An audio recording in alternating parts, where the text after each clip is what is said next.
Hello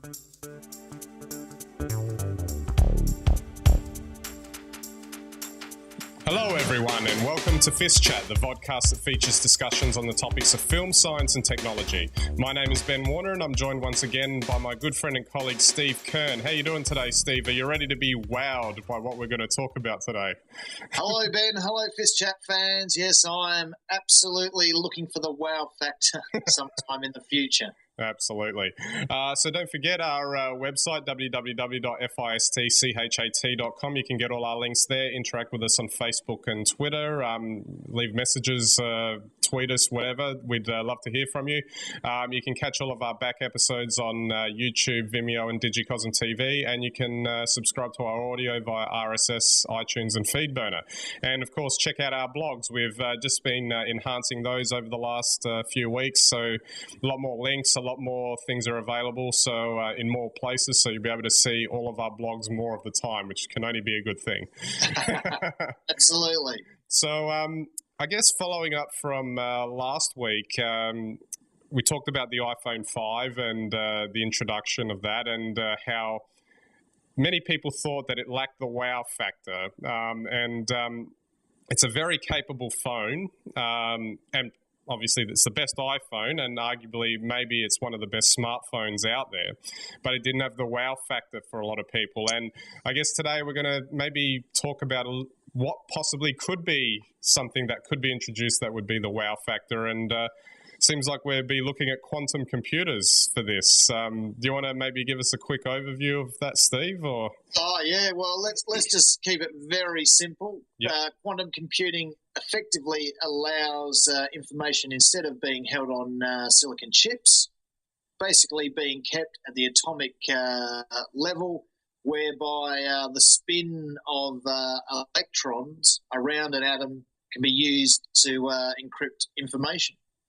And what really sort of got me, sort of blew my brain about this this sort of thing was, obviously in a binary computer like the ones we've got now, information is stored in, it's either a 1 or a 0, and it's the combination of those that creates all the data that we deal with in a computer. But in a quantum computer, the idea is that that information, that 1 and that 0 could coexist at the same time, simultaneously. Yeah. I think there are lots of different combinations which would allow you literally, I don't know what it is. But it would expand infinitely the types of equations and tasks that you could give such. Yeah, exactly.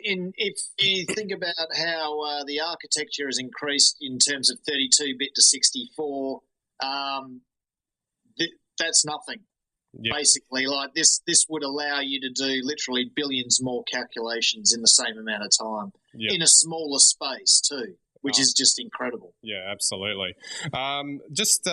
Obviously, we did a bit of research, and one news story that popped up recently off of the ABC was that Australian researchers have reported that they made a breakthrough in quantum computing, but even though they've done something quite interesting there, it looks like it's a bit technical, to be honest, when I'm looking at it. But they did make the breakthrough. But I guess one of the points in that article was that there is still a long way to go as far as the realization of a quantum computer. To put it in perspective, it would seem that if you were to compare it to the evolution of like the computers that we have today, it's sort of quantum computers are like in the 1950s kind of thing. Well, I was going to say, Ben, 60 years ago, the building computer was the size of a building, needed a team of technicians to run it. It was all hardwired with valves. You had people like the IBM chief saying there's only going to be a use for 5 computers worldwide. Where are we today? Yeah. And the other thing to remember is that from the 1970s, probably with the advent of the Apple II, there were 20 generations of computer upgrades in terms of processing power, until processing power today doesn't mean anything. And they've shrunk those chips and they fit in your phone. And, yep. 10 years ago, you couldn't believe you'd have a laptop that would work as well or as fast as your phone. So I think the reality is while quantum computing is a way away, it might only be 20 years away. And if you look at some of the predictions that they make, they reckon about 2035 is probably where they'll crack it. And that's probably a good timeline if you think about it. I mean, even though you don't really, I'm sure the industry is not planning for these things, but, the breakthrough in the PC industry, the late 70s, early 80s, that was about, 20, 30, odd years before the next batch of, the next phase, I should say, which is what we're currently living through now, the idea of the mobile computer, the tablet, smartphone, that sort of thing.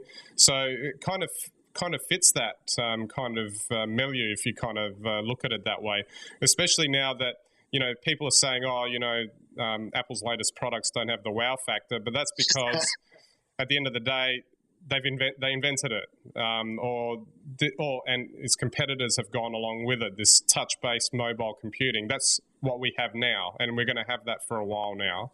And it's not necessarily going to be, that kind of wow factor when it was first introduced. I guess the thing is that I don't really know what we could possibly use a faster computer for, to be honest. I mean, if you can stream video in full HD, at the moment, that's the most we could possibly want from a computer. And we'll probably talk about some of the more sci-fi things that quantum computing will allow in a bit. But if you think about it just purely technically, if you were to bring out the iPhone 6 with quantum computing, the first thing is that your chips and actual processors are so small and tiny that it could be ultra thin. I mean, it could be thinner than a piece of paper. I don't know what the screen technologies would be like, but it allows you to go to nanotechnologies effectively, and it allows you to change the shape of devices from what they are today. And also, they probably use much, much less power. So we're going to have better and better batteries, and they're already talking about incorporating soft solar cells, like the old calculators that used to have, solar cells enough to power them. Quite potentially, your phone could be the same. Imagine not having to have a battery. And imagine it being able to, calculate the size of the universe or something very quickly. I mean, there'd be no wait time, no lag time. I mean, people will probably be designing 4-dimensional objects, kicks on their phone.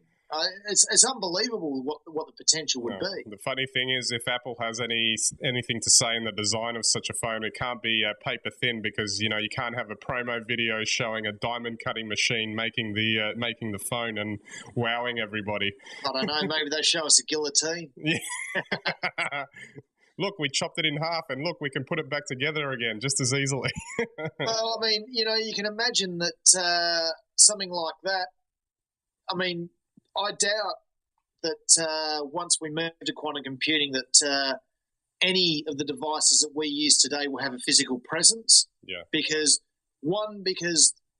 they'll either be part of our clothing, literally, not put in a pocket, but actually part of our clothing or part of our hat or glasses or whatever we'll be wearing. And the other reason is because we could well be hooked up to the quantum computer. So is this Cyborg. Is this the next stage for us? Is it we get plugged in literally? Yeah, it's inevitable, isn't it? Well, I guess it's kind of where it's going. I mean, if you think about it, we've got cloud computing and whatever else now. In a sense, by the sheer fact that we're carrying around mobile computers in our pockets, and we are connected 24/7 now, pretty much. You might be Ben. I turn mine off. Oh, don't worry. I turn mine off at the end of the day as well. But the idea that you walk around day to day and you have it with you all the time, whereas that didn't happen 10 years ago. And this is you couldn't. I mean, could you imagine even a mobile phone 10 or 15 years ago was the size of a house brick? You didn't walk around with it everywhere. And a laptop, God, they weren't any good anyway. They weren't good enough to carry around with you all the time. That's right. Phone is. A phone's a wonderful device.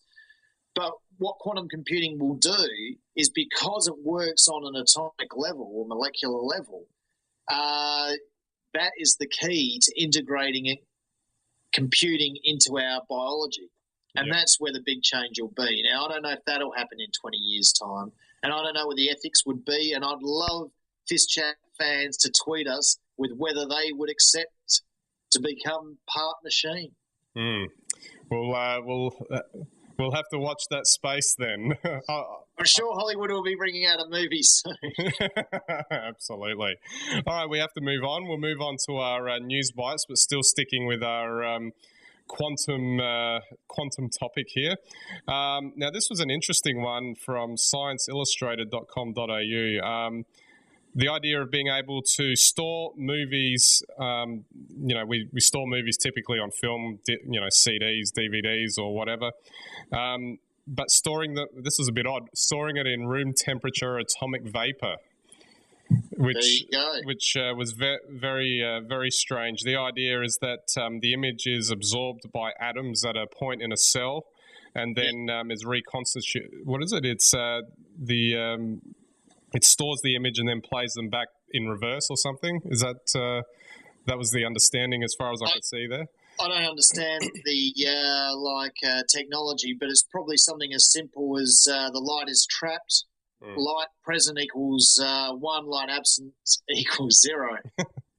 So that's the basis of binary computing, and that will give you an image. I mean, that's all you need is your pixels. I think you need some color information, and probably store it in atomic vapor. I don't know though, how durable is that? I mean, I'd love to go back to tape, apart from the fact that it just takes up too much space, and VHS was certainly not very good quality. I'm quite happy with the cloud for my films. Not to mention that all those films must be made on film. People will be very upset at going down that route. I'm just wondering, film in atomic vapor, does it come in a nice little box with a cover? Why wouldn't someone else store it in atomic vapor and we just access it through the cloud? Doesn't make any sense. No, well, we'll have to come back to that if that ever eventuates. Look out for those atomic vapor cameras. Exactly. Just it's got like a petrol nozzle on the side or something. I don't know how it would work. All right, we'll move on to our science news bite, and this was off of the always fun Discovery News.com website, and the quantum apocalypse could happen, and this is quite an amusing little video that they had on there, and essentially it was just saying this idea that the particles in what they normally want to move from high energy states to low energy states. That's right. And the idea here is that when the universe started, it was after the Big Bang, there was a high energy state there, and that quickly moved to the state that we're in now. But the idea though is that there is still a lower energy state after the one we're living in, and once we move to that, it's sort of sayonara for all of us. Well, that's, there is one theory that that's how the universe will end. So when you're talking about energy states, there's been huge dispersal throughout the universe of matter. And what is happening is in that dispersal, there's cooling, low energy states. And, one day, effectively, every sun will burn out. Everything will go cold and still. Yep. And there'll be no movement either. Yep. Nothing will happen. And the interesting thing I saw in that video, and this is how they were trying to demonstrate how it all works, was the idea that even if you were to hold a golf ball in your hand, eventually it's going to go off your hand, even if you try not to do anything to it because of the nature of how quantum mechanics works, that it can't stay still. I still don't quite understand how that would happen, but at least that was the explanation that they were giving. No, I guess they're right. I'm not going to argue. Yeah, exactly. All right, we'll move finally on to our tech news bite, and this one's quite believable, I would think. Teleportation, we've spoken about that a couple of times, but the idea of quantum teleportation of communications. Now, that I actually think this looks really believable in the sense that, there'd be almost no downtime, even if you were to talk between planets. Like if you did a collect call to Mars, it would all be instantaneous, no delay, no nothing. That would seem to make sense, and you could almost imagine that happening not reasonably soon, but in the foreseeable future. Oh, yeah, I think it's is that part of entanglement? That theory, like, that a particle a long way away can interact with another particle a long, long way away. Look, I don't know, that's beyond me, but if it works, isn't it an amazing quantum universe? Yeah, absolutely. We'll be talking to aliens on the other side of the galaxy before we know it. Well, if you could do that, then literally you could see there as well. Yeah. They'd work out a way to make it visual. Yep. And in that case, then, we would get to see far distant, strange worlds.